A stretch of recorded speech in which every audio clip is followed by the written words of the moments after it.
So we're really wrapped to have you, Dick. Thanks for making the trip. It's a long walk. And also our other interstate guests. I've got to pick them up quickly. Steve Cummings, New South Wales. Barry Ross from Queensland. John Hanson, New South Wales. Phil Cleghorn, Queensland. Phil from ACT. Where am I going? Victoria. Oh, all the Victorians. Yeah. All the Victorians. And I'm getting lost. As far as I know, Albury's in New South Wales. New South Wales? So Albury's in New South Wales. It is too. It's in the... But we pride ourselves as being on the fence up there. I'm about 5k the other side, but anyway. And we're very much appreciative of Dr. Colin Walker making himself available to give us an update on the first time we've had a virus in Australia that's affected our pigeons to such an extent. So I'll just hand over to Colin. Thanks very much.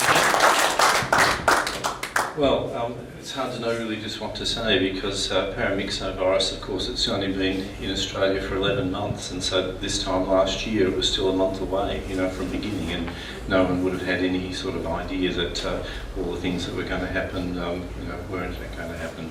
But for me, like the first cases that we saw on the 27th of August last year, and they were the first cases that were seen in Australia. 3 of the first 4 cases were diagnosed at my clinic, and the way the outbreak was initially reported is that I went to the clinic on that Saturday evening, and we had a few out-of-hours calls on the clinic recording, and I listened to those, and one of them was a guy who sounded a little bit agitated and said that his pigeons were dying in really large numbers, and I thought, well, that's not probably a good thing to leave until Monday, and so I rang him back on the Saturday night and organised a meeting at the clinic on Sunday morning.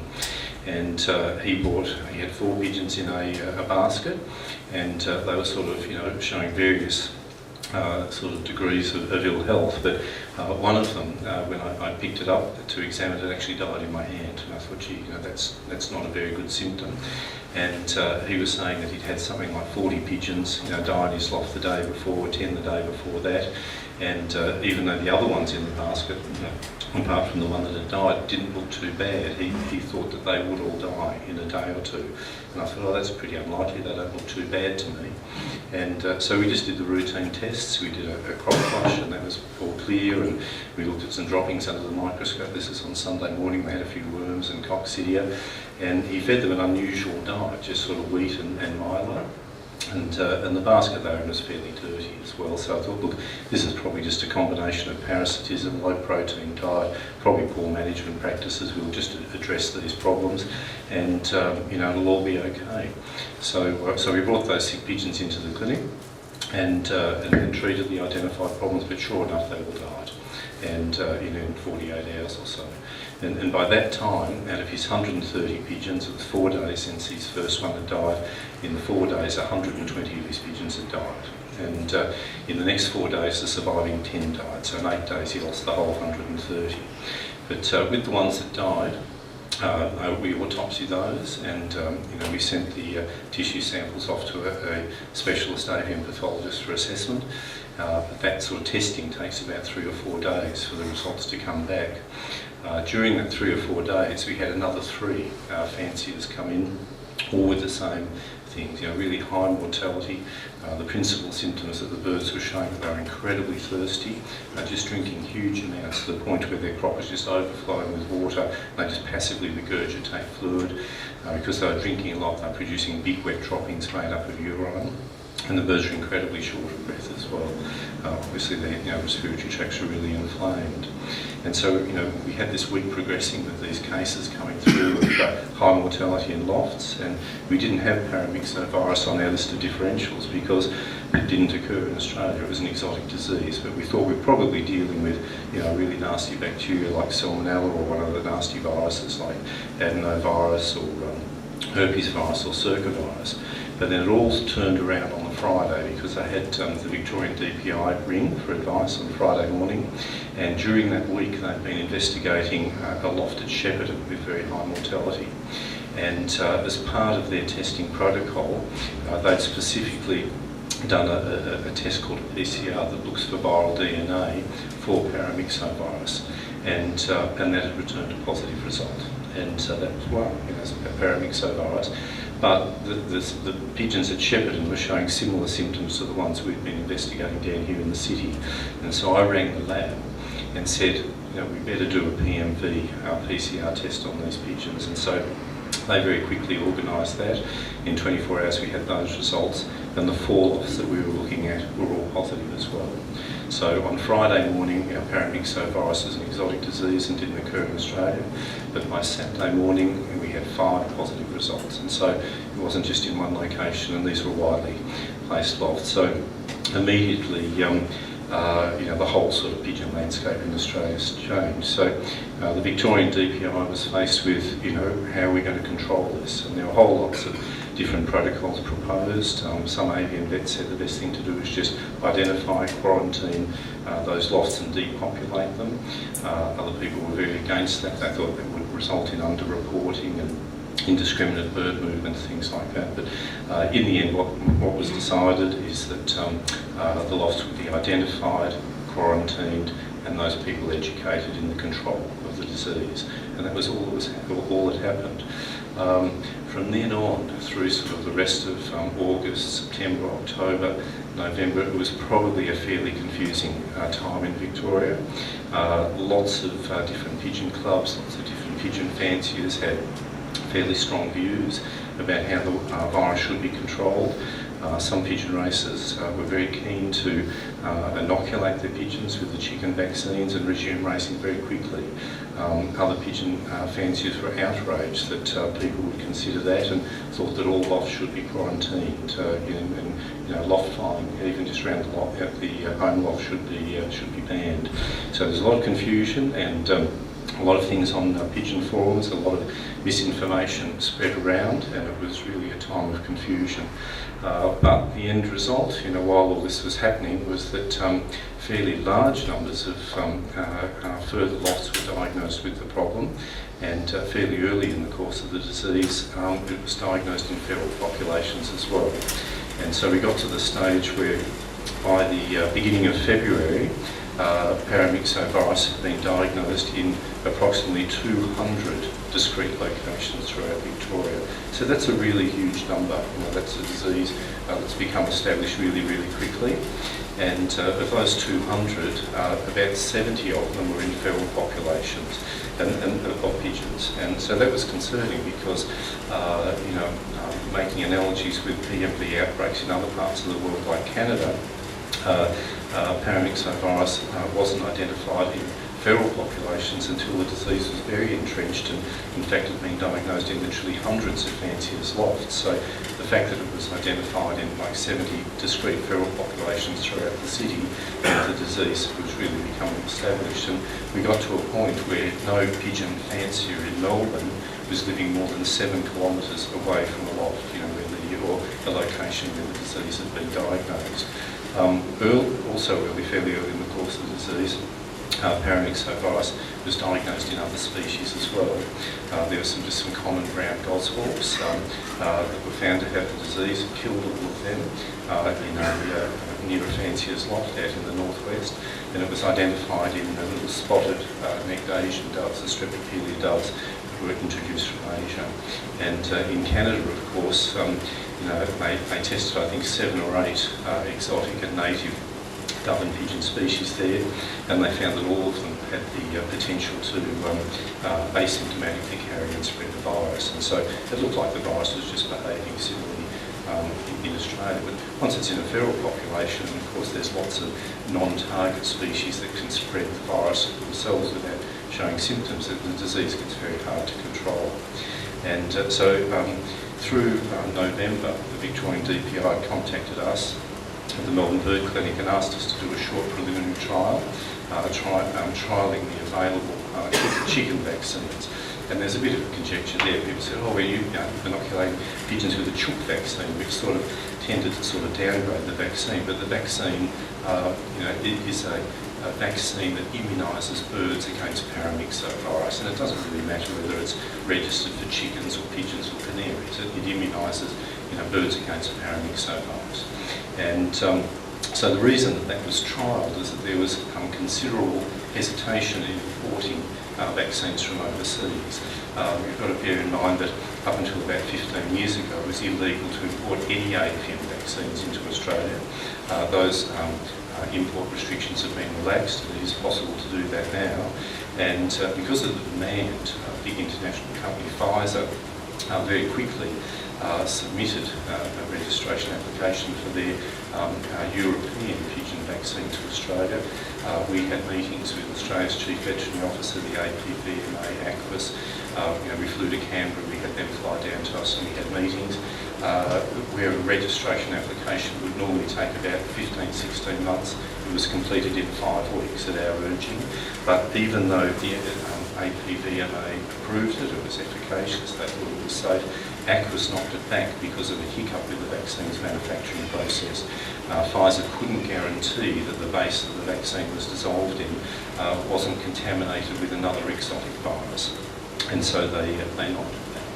And so by the time we got into this year, we had a situation where the available chicken PMV vaccines in Australia, the preliminary trials have been shown that used that particular way. They didn't confer immunity in pigeons. The European pigeon vaccines that were being used and shown to be effective, we couldn't import them. There were still fresh cases being diagnosed every week, and by February we got up to 200 different locations. So it was not looking a good situation. But fortunately, what happened through January, there's a bit of a Christmas break, everything seemed to sort of settle down, and the CCEAD, so the Consultative Committee for Emergency Animal Disease, was called on by the various state DPIs and federal DPI, and they said, look, we need to figure out what we're going to do. And so they had a bit of chance. They had a few weeks to get together, review all of the available information, and what they came up with is that 2 doses of a pure Lesotho PMV vaccine, a dose of 0.5 ml given 4 weeks apart, would be very likely to confer immunity in pigeons. Nothing was guaranteed, but that was what they thought, would work. And anyway, the chairman of the CCEAD, as a guy, Peter Scott, as it turned out, he graduated with me as about 33 years ago, so we knew each other. And he rang me and he said, look, we've got this protocol in place, and we need to really, have this tested. I don't think the Australian pigeon community is just going to say, oh, that's your recommendation, yeah, we'll go with that, it'll be fine. So he said, we really need to test this. And so we had a bit of a talk about that, and we contacted the University of Melbourne and various other testing labs, and the testing protocol, the costs to do that, the quotes range between 100,000 and 200,000. And so who's going to fund that? The only people who would be interested in funding it would be the Australian pigeon industry. So it's pretty hard to find up to $200,000. It means everyone has got to donate $100 or so. So what we decided to do is that we would use my pigeons, we would use my loft, we would have a free vet, which was essentially me, and we negotiated directly with the testing labs, and we found a lab, Ace Lab at Bendigo, who agreed to do all the testing at bulk price, a wholesale price, and so we thought we could probably do the testing for about $25,000 to $30,000. Just cover our costs. And so very quickly, an interfed meeting was held down in Melbourne, chaired by Stephen Kearsey, who's the president of the VHA, and we had the president and secretary of all the racing feds throughout Victoria, including the smaller rural feds. Doug McClary was there as a representative of the ANPA, and it was unanimously voted that those organisations would levy members about $15 per head, and we would get a fund, to fund this research. And so it all started. And so what we did is, the fortunate thing was that I wasn't racing this year, so I had all these yearling pigeons that hadn't been out for a long time. They all looked fairly healthy, just sitting in the loft doing nothing. And so all of them were bled initially. So the first thing that happened is we got the pigeons, and they were randomly assigned by the CCEAD into 3 test groups of 20 birds. So we had a control, and to control groups that weren't going to have any inoculations. And then we had two tests that the CCEAD suggested we try. One group was just going to have the 2 Lesotho shots a month apart. The other one was going to have a live, modified Newcastle's disease virus, a thing called NDV4, and then a month later the Lesotho shot. The reason they did that is because that's the protocol that's followed in chickens, and it's found to work. So 60 pigeons were randomly allocated into these 3 groups, and then we caught all those, took them to the clinic, we bled them all, and they all had base PMV titers, and they were all 0, of course. None of them had the disease, been exposed, or been vaccinated. And so then 20 weren't inoculated, 20 were given NDV4, 20 were given Lesotho, and we waited 4 weeks. During that time, we had to weigh the birds, monitor food intake, water intake, do a whole range of other things just to see if there was any local or systemic effect to the vaccine. And then 4 weeks later, we caught them all again, bled them all again, and gave them their second shot. And so we had our first set of results to work with 4 weeks after the inoculation.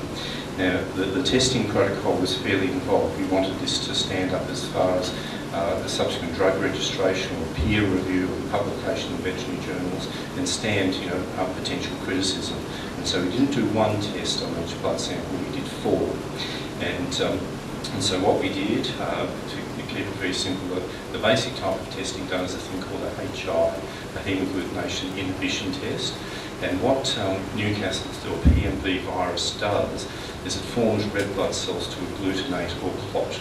And if the serum, if the plasma from that pigeon has sufficient antibodies in it to protect the pigeon from infection, it coats the virus and prevents it clotting. And so with the testing, what we did is we got the serum, and we used Newcastle's disease virus as an antigen, and we used both chicken red blood cells and red blood cells. And so we would mix it in the concentration as it came out of the pigeon, and we found, if we were getting a good result, that clotting wouldn't occur. And so then we would halve the concentration of the serum, test it again, and if clotting didn't occur still, we would halve it again and halve it again until we got the serum was so dilute that there was no longer sufficient immunity to cover the virus and clotting would occur. And so we can, in that way, measure the amount of immunity that the pigeons are forming. And so we did 2 HIs using chicken and pigeon red blood cells and NDV as the antigen. We did a HI with pigeon and chicken red blood cells using paramyxovirus, the Australian pigeon paramyxovirus, as the antigen, and we also measured a different sort of immunity, a thing called an ELISA test that looks for immunoglobulins, and we look for a particular immunoglobulin type G in the blood. So we could very quickly and very accurately measure the amount of blood and measure the amount of immunity and actually quantify it as well.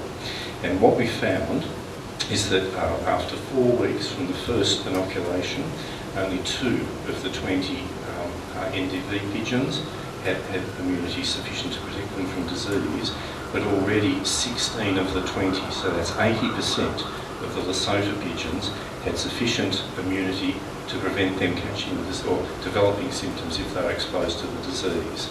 So they then all had their second shot, the second Lesotho shot. They went back to the loft again, they were weighed and fed and water intake, and all these various parameters measured. At no time through the trial did any of the pigeons become unwell in themselves or show any local reaction.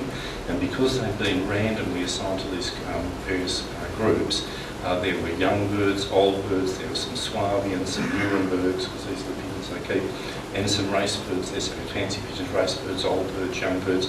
There were mudcocks and hens in one group, so some paired up and raised babies during the vaccine trial, so that was useful for us. We could monitor fertility in that way.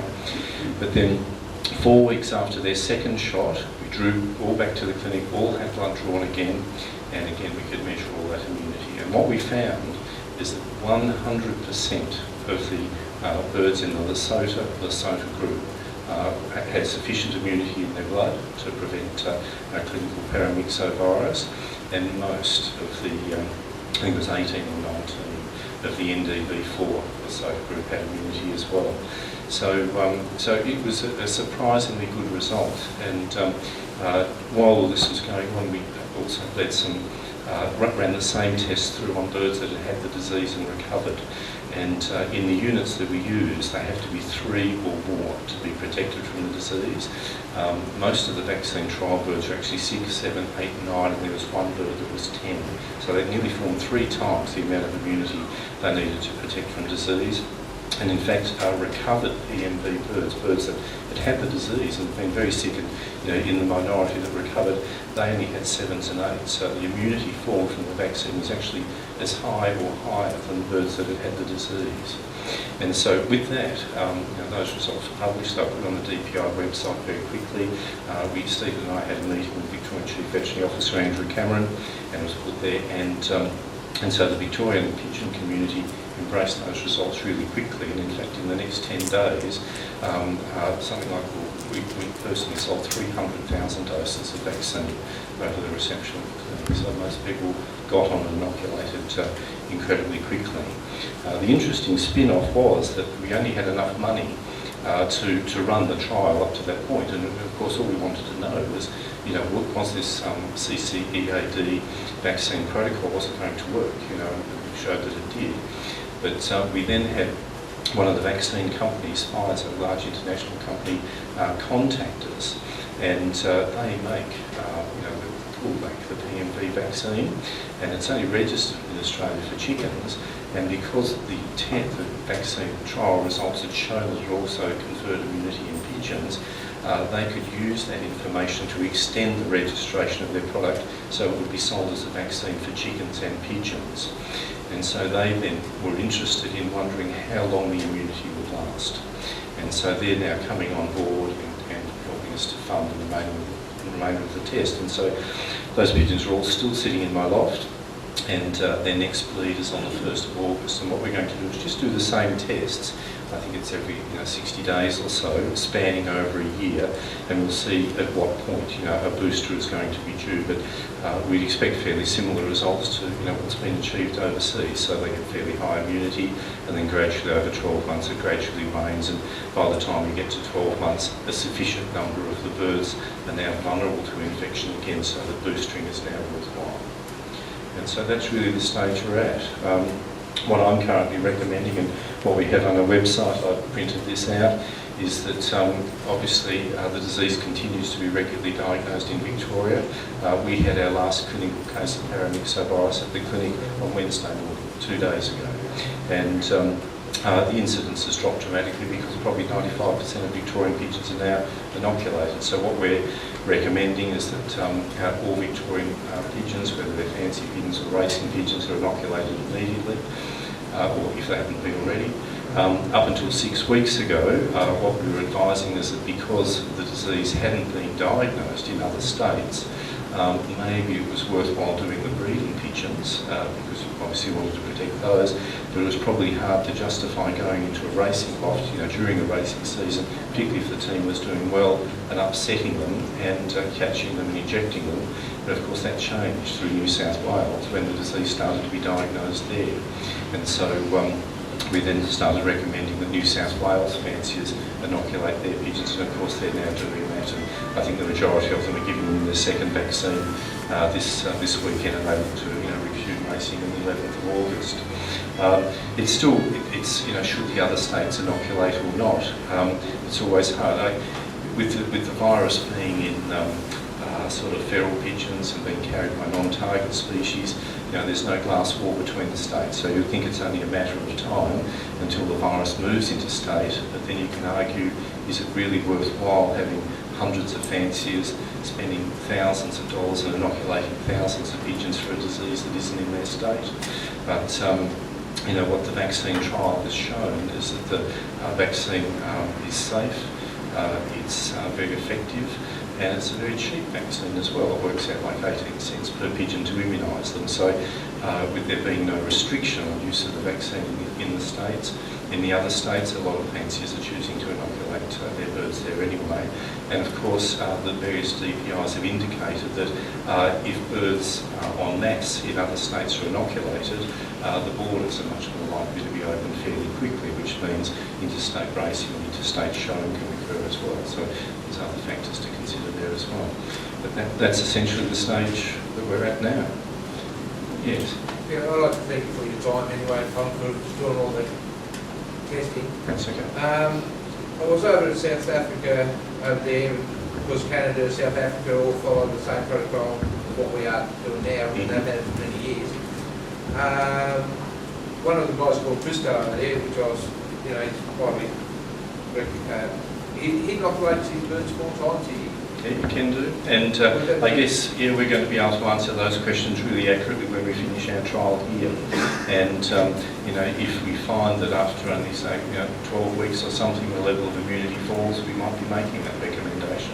But with this vaccine, when it's used in other parts of the world, usually the birds are immune for 12 months. So, you know, when those results become available, they'll be published and we'll be able to make a recommendation there. Yes, John.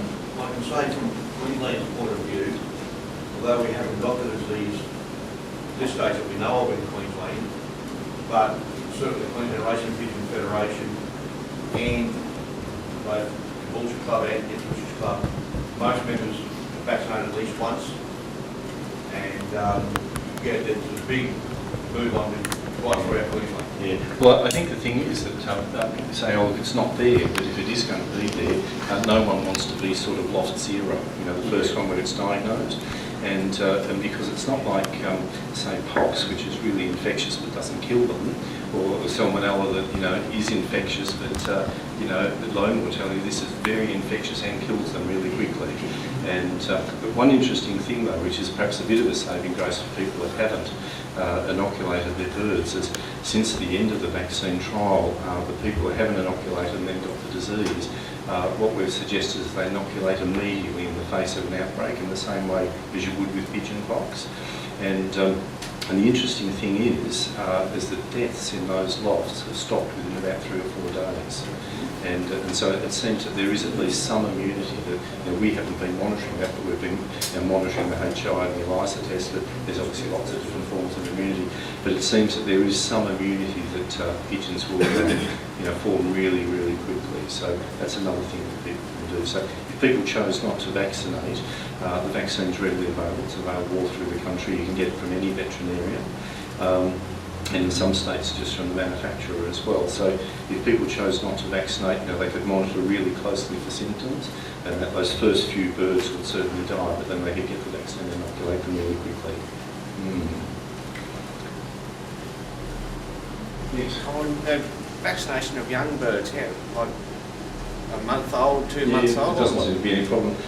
It's really interesting because during the trial, you know, we monitored body weight, food intake, water intake, and a couple of the birds we just bled, you know, for screening biochem and hematology. And in those tests we were doing total red blood cell count, differential white cell count, blood sugar, cholesterol, total protein, kidney function, liver function, pancreatic function, and other tests as well. And without fail, all those parameters remain quite normal. And so what we've been suggesting, in theory, you should actually be able, you could, you know, vaccinate them when you ring them. You know, it's a killed vaccine, and they seem to tolerate it extremely well.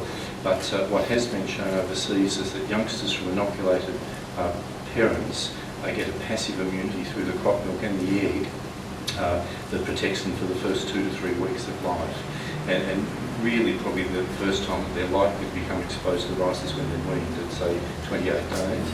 And so what we've been suggesting is that you just inoculate the babies as you wean them, you know, 28 days into the racing lot. The level of immunity formed isn't so good if the second shot's done under 4 weeks, but it doesn't seem to matter if it's like 4 to 7 weeks. And so you could just inoculate them all as they're done. You wean 2 today and 4 in 2 days' time. So you just do them at 4 weeks, but then give them their second shot as batches, you know, like 4 to 6 weeks later, and just work them through that way. We have had some of the American people that we deal with contact us, and they say that what they tend to do is boost them just before racing as well, before they're mixing, high numbers of pigeons and high exposure, and that seems quite a reasonable protocol as well. If they're, they breed earlier than us, most of their babies are weaned, say, by the beginning of December or so, and they're not racing till July. They're already 7 months into their 12-month thing. So, because the vaccine's well tolerated, they just boosted them again then. That would be a third shot for them, so the 2 shots as a baby. And I did even have one guy from New York say that what he's done is actually boosted them between races, without any problem. So he flies them on the Saturday, they come home, and not give them a booster on the Sunday and still fly them the next Saturday and they're fine. So they do tend to tolerate pretty well. As you know, Colin, we're vaccinating, a bunch of them are vaccinating now, but we're out of phase, for want of a better word, with our breeding season. So most of us will start breeding in the next couple of months, but we'll already vaccinate all our old birds. Yeah. Next year, I would imagine most of us would want to wait until after our breeding season to revaccinate the birds we're vaccinating now. I think will they hold off for that length of period? You're going to be able to answer that after when we measure the decline. And one other question up home that everybody seems to be can't find an answer to. Once you've opened the vaccine, how long will it last? That's a big question. And I've had sort of one-on-one meetings, with the two vaccine manufacturers, and what they say is that the only thing that will inactivate the vaccine is heat, freezing, or contamination with germs, fungi or bacteria. And so it needs to be kept between 2 and 8 degrees C, and so there's absolutely no reason why you couldn't use the vaccine as a stock bottle, hygienically remove the amount of vaccine that you wanted to use that particular day, and then just return the stock in a bottle to the fridge. Yeah, so that would be okay. That's one of the big questions. Everybody can't get a right answer. Yeah. What we tend to do at the clinic is supply people with either a 10 or 20 ml syringe and an 18 gauge needle, which knows you move. And so you just go to the fridge, take out your 10 or 20 mils, load that into your vaccine gun. And use that needle just going into the bottle, And so you take out your 10 or 20 mils, load that into your gun, so you've removed it in a sterile way, the stock's back into the fridge again, 20 mils gives you 40 doses. When you've done those, go back, take another 20 mils out, do another 40, you can do it that way. The interesting thing though, if Pfizer's application to extend the registration to include pigeons is successful based on the results of our test, one of the things they'll seek to do is have it packaged into a smaller, more practical bottle for pigeons, like 100 dose bottles or something.